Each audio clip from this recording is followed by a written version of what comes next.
Welcome to editorial analysis by simplified civil services. आज 27 दिसंबर को total 3 article discuss किए जाएंगे। फर्स्ट आर्टिकल जो डिस्कस किया जाएगा वो द हिंदू से लिया गया है, a new economics for inclusive growth. Inclusive growth कैसे बनाया जाए इंडिया को, उसके लिए इसमें सजेशन दिया हुआ है। काफ़ी इंपॉर्टेंट आर्टिकल है मेंस के पर्सपेक्टिव से। नेक्स्ट आर्टिकल जो डिस्कस करेंगे वो है आर ग्रेजुएट फेसिंग अनएम्प्लॉयमेंट। यह आर्टिकल इंफॉर्मेशन बेस्ड है, डेटा बेस्ड है और प्रीलिम्स के पर्सपेक्टिव से बहुत ज़्यादा इम्पॉर्टेंट है। थर्ड और लास्ट आर्टिकल की बात करते हैं। यह आर्टिकल इंडियन एक्सप्रेस से लिया गया है और आर्टिकल है रेड सी टर्बुलेंस। यह आर्टिकल इंटरनेशनल रिलेशन के पर्सपेक्टिव से इम्पॉर्टेंट है, इजराइल पैलेस्टीनियन कन्फ्लिक्ट से रिलेटेड है और इस प्री के पर्सपेक्टिव और मेंस के पर्सपेक्टिव से दोनों से इम्पॉर्टेंट है। डिटेल में चर्चा करेंगे। अगर आपको कंटेंट पसंद आ रहा है तो प्लीज़ आप लोग लाइक करिए, कमेंट करिए, शेयर करिए, सब्सक्राइब करिए। आइए शुरू करते हैं हमारा एनालिसिस। हमारा फर्स्ट आर्टिकल है a new economics for inclusive growth. यह आर्टिकल द हिंदू में आया है। GS3 इकॉनमी मेंस के पर्सपेक्टिव से इम्पॉर्टेंट है, 2024 मेंस के लिए इम्पॉर्टेंट है। इंक्लूसिव ग्रोथ बहुत ही ज़्यादा रिपीटेटिव थीम है, आपके सिलेबस में दी हुई है। मेंस के ऑल्टरनेट ईयर्स में या 3 सालों में क्वेश्चन रिपीट होते हैं, है ना। मतलब अगर आप लास्ट 10 ईयर्स निकाल के देखो, 4-5 क्वेश्चन आपको दिख जाएंगे आराम से इंक्लूसिव ग्रोथ के ऊपर। ठीक, हर बार अलग अलग क्वेश्चन आते हैं लेकिन ऑलमोस्ट सेम ही क्वेश्चन होते हैं वो, है ना। सिर्फ लैंग्वेज अलग होती है लेकिन पूछा सेम चीज़ जाता है। इंक्लूसिव ग्रोथ क्या होता है ये समझ लेते हैं। सिंपल है, नाम से ही समझ में आ रहा है, इंक्लूसिव विच इंक्लूडेड ऑल, है ना। तो वो ग्रोथ जो सबको इंक्लूड कर ले, वो ग्रोथ जिसके बेनिफिट्स लोअर सेक्शन को भी मिले, लोअर स्ट्रेटा को भी मिले, SC STs को भी मिले, मोस्ट पुअर पीपल को भी मिले। तो ग्रोथ के बेनिफिट्स अगर सबको मिल रहे हैं, हर सेक्शन ऑफ द सोसाइटी को मिल रहे हैं, तो उसे हम उस ग्रोथ को हम क्या कहेंगे, इंक्लूसिव ग्रोथ कहेंगे। अगर आप इंडिया की बात करें तो इंडिया ने, है ना, इनिशियली 1950 टू 70 किस अप्रोच से जो है, किस अप्रोच पे फोकस किया था, ट्रिकल डाउन अप्रोच पे। ट्रिकल डाउन अप्रोच का मतलब क्या होता है कि जो GDP है उसको बढ़ाओ, ये टॉप टू बॉटम अप्रोच है। GDP बढ़ाओ, नीचे वाले लोगों को भी बेनिफिट होगा, है ना। तो नीचे वाले लोगों को भी, मतलब लोअर स्ट्रेटा के लोगों को भी बेनिफिट होगा। लेकिन बाद में ये स्टडी की गई कि जो पॉवर्टी है वो कम ही नहीं हो रही थी, है ना। चूँकि पॉवर्टी कम नहीं हो रही थी 1970s में, तब इंदिरा गांधी ने जो है डायरेक्टली पॉवर्टी पे अटैक करने की कोशिश की और कई सारे प्रोग्राम चलाए। फिर ट्रिकल डाउन जो थ्योरी थी उसको ख़त्म कर दिया गया, इंडिया में बंद कर दिया गया। सारा फोकस किस पे हो गया, अब डायरेक्टली पॉवर्टी पे अटैक करो, है ना। एक आपने स्पीच भी सुनी होगी, वो कहते हैं इंदिरा हटाओ और मैं कहती हूँ गरीबी हटाओ। उसी समय से गरीबी पर डायरेक्टली अटैक करना शुरू कर दिया गया था। कई तरह की स्कीम सरकार के द्वारा लाई गई थी जिससे गरीबी को हटाने की बात की जा रही थी। लेटर पीरियड में इंडिया को रियलाइज़ हुआ कि GDP अप्रोच, जो ट्रिकल डाउन अप्रोच है, वो तो इम्पॉर्टेंट है ही, प्लस दोनों का कॉम्बिनेशन ज़रूरी है। अभी अगर आप देखें तो इंडिया जो है GDP पे भी उतना फोकस कर रही है जितना कि बहुत सारी स्कीम्स पे जिसके थ्रू पॉवर्टी कम किया जा सकता है। मतलब डायरेक्ट अटैक भी किया जा रहा है पॉवर्टी पे और ग्रोथ भी बढ़ाने की कोशिश की जा रही है। एक्चुअल में इशू क्या है, ट्रिकल डाउन इफेक्ट बहुत स्लो होता है ना। बहुत नीचे लेवल पर आने के लिए आपको ग्रोथ बहुत ज़्यादा चाहिए और कम से कम डबल डिजिट ग्रोथ होना चाहिए, तब जाके नीचे के सेक्शन को बेनिफिट हो सकता है। इसलिए ट्रिकल डाउन अप्रोच उतनी ज़्यादा फ्रूटफुल नहीं रही है इंडिया के लिए, क्योंकि इंडिया की जो ग्रोथ है अभी तक 7-8% ऑन एन एवरेज रही है पिछले 2 दशकों में अगर हम देखें तो। ठीक है, इवन रीसेंट 10 ईयर्स की बात करें तो ग्रोथ काफ़ी कम रही है due to external sector and some of the government policies, for example demonetisation. इन सारे रीजंस के कारण भी इंडिया की जो ग्रोथ है पिछले दशक में काफ़ी कम रही है। 7-8% जो जनरली एवरेज ग्रोथ थी यूपीए टाइम, वो भी इंडिया अचीव नहीं कर पाया, जिसके कारण जो गरीबी है उस पर डायरेक्ट अटैक करना पड़ा। सरकार के द्वारा बहुत सारी स्कीम चालू की गई है, फॉर एग्जांपल स्किल इंडिया, इसके अलावा एजुकेशन से रिलेटेड काफ़ी चीज़ें की जा रही है ना। इसके बहुत सारे स्कूल्स खोले जा रहे हैं स्टेट गवर्नमेंट द्वारा। एमपी में देखें तो सीएम राइज स्कूल, ऐसे उड़ीसा में अलग अलग स्कूल्स खोले जा रहे हैं जहाँ पर बच्चों को फ्री एजुकेशन प्रोवाइड किया जा रहा है। तो इस तरीके से बेसिकली हम क्या कर रहे हैं, जो पुअर लोग हैं उन्हें एम्पावर किया जा रहा है एजुकेट करके, ताकि वो एजुकेशन से रिलेटेड सारी अपॉर्चुनिटीज़ को क्या कर सके, ग्रैब कर सके और लैडर में ऊपर आ सके। ठीक, और जो ग्रोथ के बेनिफिट हैं उसे अचीव कर सके। इंक्लूसिव ग्रोथ करवाने के लिए हमें क्या करना पड़ेगा, जो पुअर लोग हैं जिनके पास एजुकेशन नहीं है, जिनके पास स्किल नहीं है, उन्हें वो सारी चीज़ें प्रोवाइड करनी पड़ेगी ताकि वो ग्रोथ के बेनिफिट्स उठा सके। ठीक, तो ये हमारा क्या हो जाएगा, इंक्लूसिव ग्रोथ हो जाएगा। ठीक, अब बात करते हैं हमारा आर्टिकल आया क्यों है। पहले तो आर्टिकल शुरू करते हैं, कॉन्टेक्स्ट समझते हैं क्यों आया है। In their book Breaking the Mold Reimagining India's Economic Future, Raghuram Rajan and Rohit Lamba recommended India give up its policy to build its manufacturing sector and jump straight to export more high-end services. Recently, Raghuram Rajan and Rohit Lamba के द्वारा एक अपनी book जो है publish की गई, release की गई, उसका नाम है breaking the mould reimagining India's economic future. State PCS में ऐसे क्वेश्चन पूछे जाते हैं। ये बुक किसके द्वारा लिखी गई है आपको याद रखना है। इस बुक में उन्होंने सजेस्ट किया है कि इंडिया को मैन्युफैक्चरिंग सेक्टर को बिल्ड करने की पॉलिसीज़ को गिव अप कर देना चाहिए।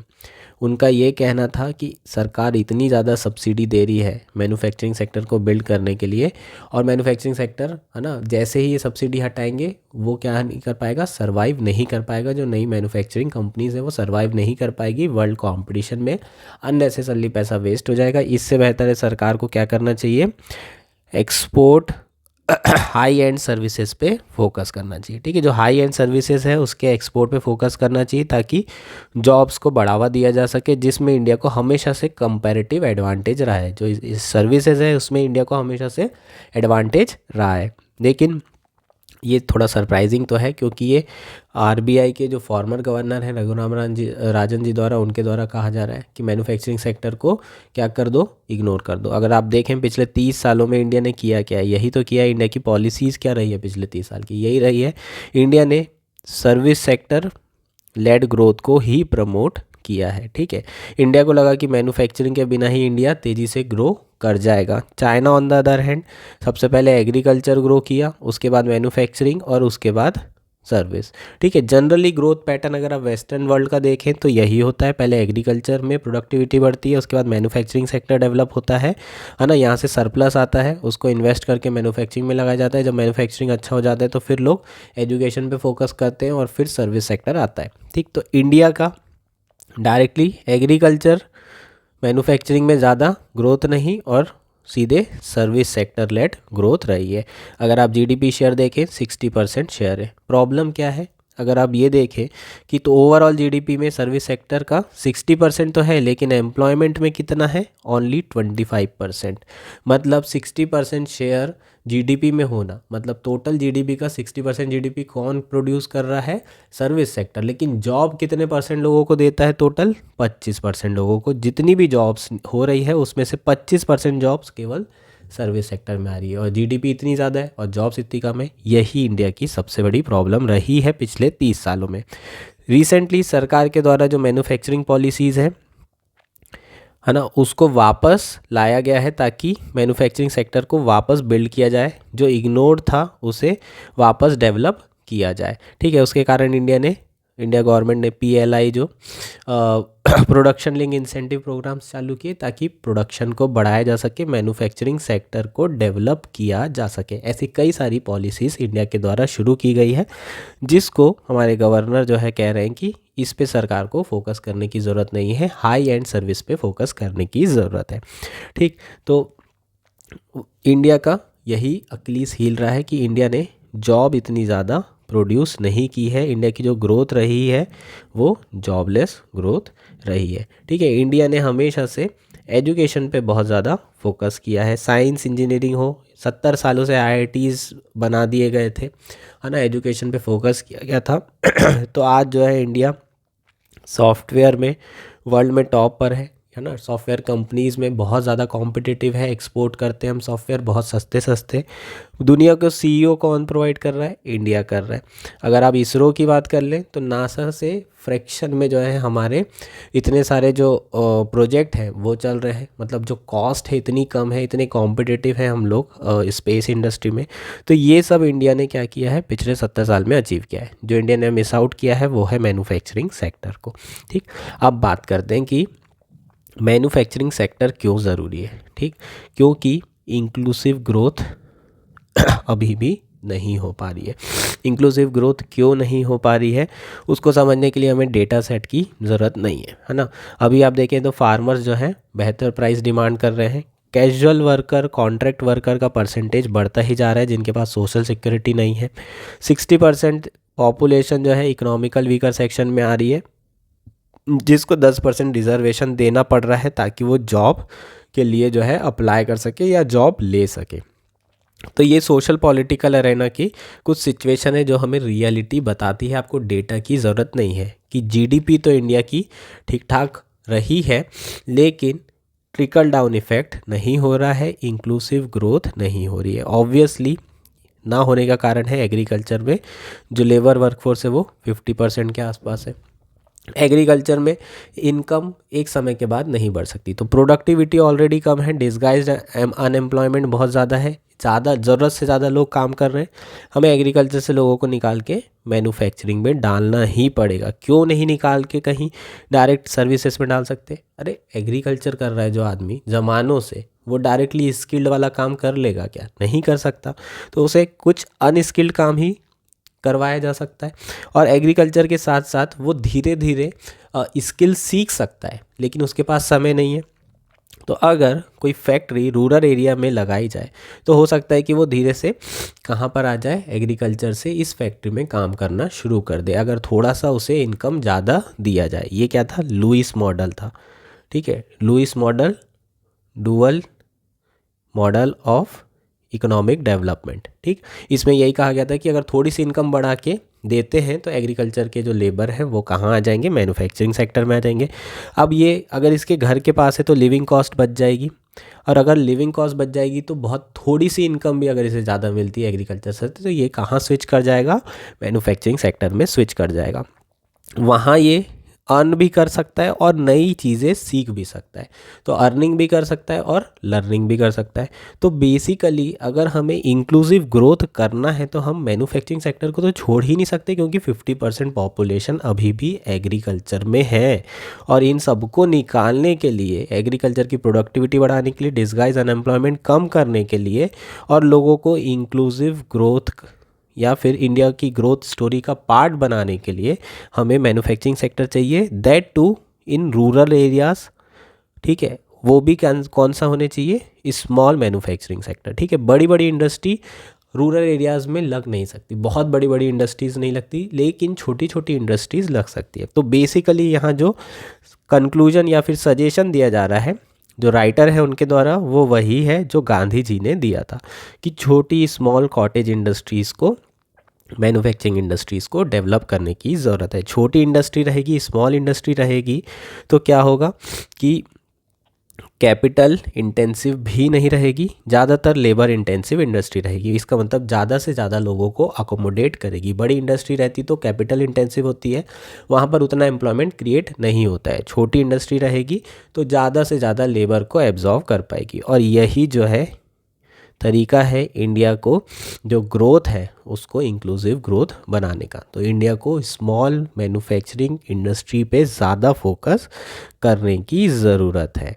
ठीक है, अननेसेसरली इंडिया जो है क्या कर रहा है, बड़ी बड़ी फैक्ट्रीज़ को, है ना, या फिर बाहर से ग्लोबल इन्वेस्टर्स को बुला रहा है ताकि क्या करें, वो आए और इन्वेस्ट करें तो फिर एम्प्लॉयमेंट क्रिएट हो। लेकिन क्या फ़ायदा अगर बाहर से एफडीआई आ रहा है और एम्प्लॉयमेंट बढ़ नहीं रहा है, या फिर हम जो है उनको टैक्स जो है ब्रेक्स दे रहे हैं, जैसे कि एप्पल के लिए टैक्स ब्रेक दिया जा रहा है कि आओ तुम यहाँ पर क्या करो, एप्पल मैन्युफैक्चर करो। ठीक है, तो हम बड़ी बड़ी इंडस्ट्री को बुलाना चाहते हैं, जबकि हमारा काम छोटी छोटी इंडस्ट्री से होगा। ठीक है, तो बेसिकली जो ग्राम स्वराज वाली बात की थी गांधी जी ने, यहाँ पर उसी प्रिंसिपल की बात की है। अगर इंडिया को क्या करना है, इंक्लूसिव ग्रोथ करना है, तो उसको जॉब क्रिएट करनी पड़ेगी, और जॉब क्रिएट करने के लिए वापस बेसिक्स पे आना पड़ेगा, जो कि क्या है, स्मॉल मैन्युफैक्चरिंग इंडस्ट्री है, स्मॉल कॉर्पोरेट इंडस्ट्री है, जिस पे फोकस करने की ज़रूरत है। होपफुली ये आर्टिकल आपको समझ में आ गया होगा। नेक्स्ट आर्टिकल है आर ग्रेजुएट फेसिंग अनएम्प्लॉयमेंट। ये आर्टिकल द हिंदू में आया है। GS3 इकॉनमी के पर्सपेक्टिव से, मेंस के पर्सपेक्टिव से इम्पॉर्टेंट है, प्रीलिम्स के पर्सपेक्टिव से ज़्यादा इम्पॉर्टेंट है, क्योंकि आर्टिकल डेटा बेस्ड है, इंफॉर्मेशन बेस्ड आर्टिकल है। PLFS का सर्वे का डेटा जो है यहाँ पर कोट किया गया है। PLFS मतलब पीरियोडिक लेबर फोर्स सर्वे। इसकी शुरुआत 2017 में हुई थी। Ministry of statics and planning programming implementation के अंदर आता है।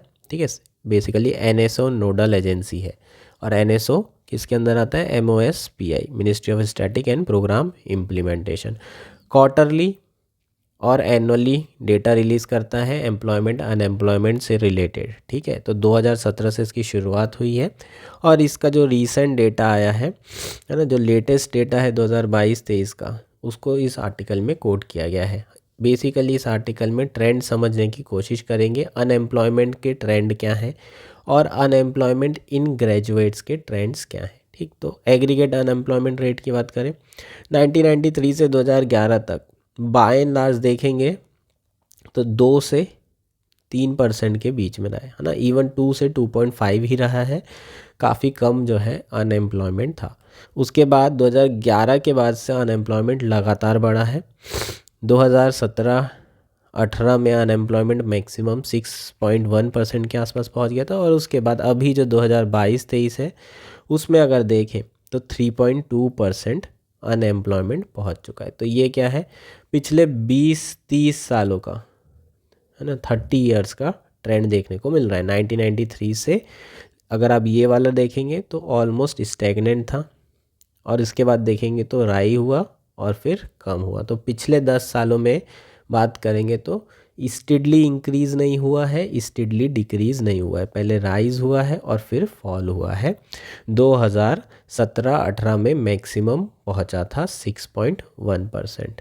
ठीक, और अब 3.2 है।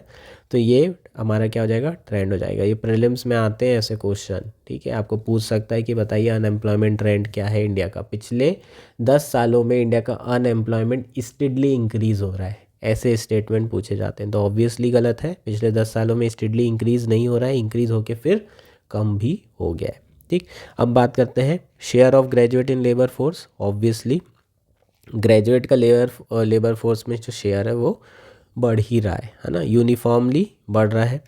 अनएम्प्लॉयमेंट फॉर ग्रेजुएट की बात करेंगे तो पहले अनएम्प्लॉयमेंट कम हुआ था 2010-11 तक, लेकिन उसके बाद से फिर बढ़ा है और अभी थोड़ा कम हो रहा है, लेकिन स्टिल जो ग्रेजुएट के लिए अनएम्प्लॉयमेंट है वो काफ़ी ज़्यादा है। ठीक, यहाँ पर जिस्ट पढ़ लेते हैं, सिर्फ इतना ही रेलेवेंट है। Official data shows a decline in national unemployment rate from 6.1% in 2017 to 3.2 in 22-23। ये ऑलरेडी डिस्कस कर चुके हैं। अनएम्प्लॉयमेंट रेट 6.1% पहुंच गया था, 40 साल का हाईएस्ट पहुंच गया था। Despite a decline in overall unemployment rate, है ना, ओवरऑल अनएम्प्लॉयमेंट रेट 6.1 से 3.2 तक पहुंच गया है, डिक्लाइन हो गया है। Highly educated youth face disproportionate challenges in securing employment. जो हाईली एजुकेटेड यंग लोग हैं वो अभी भी बहुत ज़्यादा चैलेंजेस फेस कर रहे हैं to secure jobs, remaining a consistent structural issue in economy. ये जो है इंडिया की इकॉनमी का एक फीचर बन चुका है। जो यंग लोग एजुकेट होके निकलते हैं उनको जॉब नहीं मिलती है, उनको जॉब मिलने में बहुत ज़्यादा परेशानी फेस करनी पड़ रही है, और ये पिछले 30-40 सालों का अगर आप ट्रेंड देखेंगे तो सेम मिलेगा आपको। इसका मतलब ये एक इंडिया की इकॉनमी का फीचर बन चुका है, ये कोई एबरेशन नहीं रहा है इंडिया की इकॉनमी में, ऐसा हमें देखने को मिल रहा है पिछले 30-40 सालों में। The analysis spanning from 1993 to 94 to 2022-23 demonstrate that individual with higher education face consistently higher unemployment rate। अगर हम डेटा उठा के देखें 93-94 से 2022-23 तक का, तो जो इंडिविजुअल जिनने ज़्यादा हायर एजुकेशन, है ना, ज़्यादा हायर एजुकेशन ली है, उनको एम्प्लॉयमेंट मिलने में बहुत ज़्यादा डिफ़िकल्टी हो रही है और उनका अनएम्प्लॉयमेंट रेट में ज़्यादा परसेंटेज है। ठीक है, कितने लोग, कितना परसेंटेज है, अगर आप 2022-23 में देखें 13% जो ऐसे ग्रेजुएट हैं जो कि अनएम्प्लॉयड है ना। टोटल अनएम्प्लॉयमेंट में 13% ग्रेजुएट का योगदान रहा है। Young graduate aged 18 to 29 encountered particularly high unemployment rate with around 33% facing long spell of unemployment in 2017-18, declining to 27% by 22-23, but still higher than the previous periods। ठीक है, जो यंग ग्रेजुएट हैं 18 से 29 साल के, इन्हें अभी भी अनएम्प्लॉयमेंट जो है फेस करना पड़ रहा है। हाई रेट ऑफ अनएम्प्लॉयमेंट है इस पर्टिकुलर एज ग्रुप में, और ये जो कि यंग ग्रेजुएट हैं उनके लिए, और ये इंडिया की इकॉनमी का फीचर बन गया है ना। और ये हमें इसका रीज़न अगर हम खुद से थोड़ा दिमाग लगाएंगे तो थोड़ा बहुत तो समझ में आ जाएगा, क्योंकि हम भी इसी पीरियड से गुजरे। ठीक, क्या है इशू, आपको क्या लगता है रीज़न्स हो सकते हैं? सबसे बड़ा रीज़न है कि लैक ऑफ गुड जॉब्स। आप जब इतना पढ़ाई करते हैं उसके बाद बेहतर जॉब अवेलेबल ही नहीं है। बहुत सारे बच्चे, है ना, फिर गवर्नमेंट जॉब्स की तैयारी करने लगते हैं। उनको लगता है कि प्राइवेट जॉब्स जो है उतनी अच्छी नहीं है, हम लोग इतना पढ़ चुके हैं तो हमें एटलीस्ट सरकारी नौकरी करना चाहिए या फिर सिविल सर्विस करना चाहिए। तो बहुत सारे लोग इसमें लग जाते हैं, और सिविल सर्विस 5 ईयर प्रोग्राम है। ठीक, तो बहुत सारे जो यंग लोग हैं इस 5 ईयर प्रोग्राम में फंस जाते हैं। चक्रव्यूह टाइप का एक बार आए तो जब तक आप पास नहीं होते तब तक के आप फाइट करते रहते हैं, और अच्छी भी बात है। लेकिन अगर आपको लगता है कि आपको एग्ज़िट कर देना चाहिए एक समय के बाद, है ना, तो आपको कर देना चाहिए, हार्ड डिसीजंस ले लेना चाहिए। ठीक, तो बहुत सारे बच्चे इन गवर्नमेंट जॉब्स की तैयारी के चक्कर में अनएम्प्लॉयड हैं। ठीक, तो ये एक रीज़न हो सकता है। दूसरा, अगर हम जॉब करना भी चाहें तो हम जब भी जॉब के लिए अप्लाई करते हैं, तो जॉब के लिए जब अप्लाई करो तो वो बोलते हैं आपके पास एक्सपीरियंस नहीं। अरे भाई, जब तक एक बार पहली बार नौकरी नहीं दोगे तब तक एक्सपीरियंस कैसे रहेगा? हमारे यहाँ इंटर्नशिप के प्रोविजंस बहुत वीक है ना। अगर इंटर्नशिप प्रॉपरली प्रोवाइड की जाए और फिर जो वर्क लोग हैं, जो ग्रेजुएट्स हैं, उनको जॉब पे रखा जाए तो बहुत अच्छी बात रहेगी। हमारे यहाँ क्या होता है, लोग इंटर्नशिप पे रखते हैं, 3-6 महीने काम कराते हैं, उनको 20,000 रुपये 8-10,000 रुपये देते हैं और उसके बाद बाहर करते हैं और फिर नए इंटर्न रख लेते हैं, क्योंकि बहुत ज़्यादा लेबर की सप्लाई, तो एक्सप्लॉयटेशन किया जा रहा है। वर्क कल्चर भी उतना अच्छा नहीं है। ओवरऑल अगर आप जॉब की बात करें तो जॉब्स भी ओवरऑल कम हो रही है, और जो सबसे इम्पॉर्टेंट रीज़न है वो है mismatch in skill and income.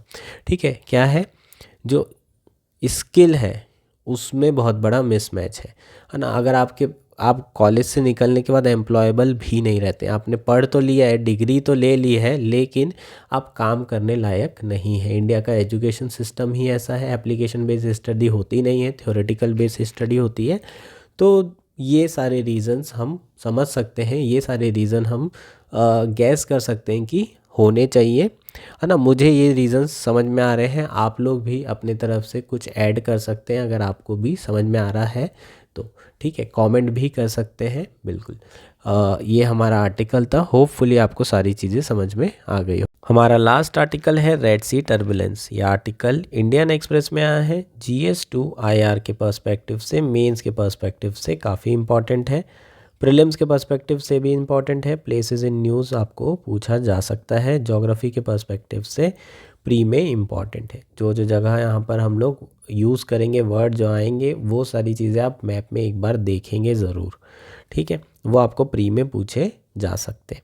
Basically जो वेस्ट एशिया में कन्फ्लिक्ट हो रहा है इज़राइल पैलेस्टीन के बीच में, उसके इम्पैक्ट जो वर्ल्ड के बिजिएस्ट रूट्स हैं उसमें देखने के लिए मिल रहा है।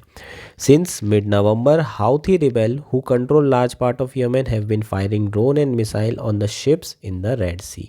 जो यमन के रिबेलियंस हैं जिनका नाम है हाउथीज़, ये जो हाउथीज़ हैं ये शिया रिबेल हैं। ठीक है, अगर आप बात करें, है ना, कन्फ्लिक्ट की यमन के, तो यमन में कन्फ्लिक्ट क्या है, 65% सुन्नी है और सुन्नी लेड गवर्नमेंट है, और शियाज जो हाउदीज़ हैं वो शियाज़ हैं, वो इस गवर्नमेंट के अगेंस्ट जो है क्या कर रहे हैं, मूवमेंट कर रहे हैं। ये जो शियाज़ हैं इनको ईरान बैक कर रहा है। ऑब्वियसली ईरान इसलिए बैक कर रहा है क्योंकि ईरान भी शिया मेजॉरिटी है, और जो गवर्नमेंट है उसे सऊदी अरेबिया बैक कर रही है क्योंकि ये सुन्नी मेजॉरिटी है। तो बेसिकली जो यमन है ये थिएटर बेसिकली सेक्टेरियन पॉलिटिक्स के कारण है। यहाँ पर जितना भी एक्शन ड्रामा चल रहा है उसका रीज़न क्या है, सेक्टेरियन पॉलिसीज़ और rivalry between Iran and Saudi Arabia. हालांकि सऊदी अरेबिया रिसेंटली टॉक्स में लगी हुई है किसके साथ, हाउदीज़ के साथ पीस करने के लिए, है ना। सऊदी अरेबिया हमेशा ड्रोन वोन भेजती रहती है हाउदीज़ पे अटैक करने के लिए और बहुत ज़्यादा सपोर्ट कर रही है यमन की गवर्नमेंट को। रिसेंटली जो हाउदीज़ हैं उन्होंने हमास के सपोर्ट में क्या किया है, जो रेड सी वाला रूट है उस पे मिसाइल जो है फायर करना शुरू कर दिया है सिंस नवंबर।